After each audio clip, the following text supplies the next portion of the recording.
අයිබෝන් හැමෝටම ඔයාට ග්‍රැෆික් ඩිසයින් ගැන කිසිම දැනුමක් නැද්ද? එහෙනම් මේ වීඩියෝ එක ඔයාට.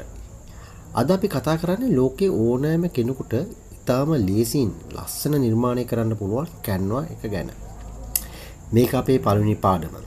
අද අපි බලමු කොහොමද account එකක් හදන්නේ සහ මේ ලස්සන ඉන්ටර්ෆේස් එක පාවිච්චි කරන්නේ කොහොමද කියලා. සරලවම කිව්වොත් Canva කියන්නේ online graphic designing tool එකක්. ඔයාට Photoshop වගේ සංකීර්ණ software ඉගෙන ගන්න වෙලාවක් නැත්නම් මේක තමයි හොඳම විසඳුම. Facebook post, YouTube thumbnail, logo designing වගේ ඕන එකක් මෙතන තියෙන template හරි ඔයාගේම concept එකකට විනාඩි කිහිපයකින් හදාගන්න පුළුවන්. මුලින්ම අපි බලමු කොහොමද Canva වලට ලියාපදිංචි වෙන්නේ කියලා.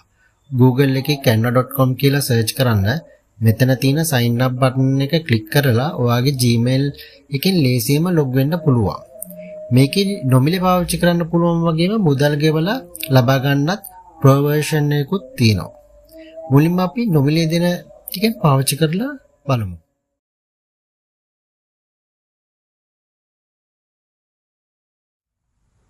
ඉතින් අද අපි ඉගෙන ගත්තේ Canva වල මූලික පියවරවල් ටික විතරයි. ඊළඟ වීඩියෝ එකෙන් අපි බලමු කොහොමද ඇත්තටම ඩිසයින් එකක් මුලින්දම හදන්නේ කියලා. මේ වගේ තාක්ෂණික දේවල් සිංහලෙන් ඉගෙන ගන්න අපිව subscribe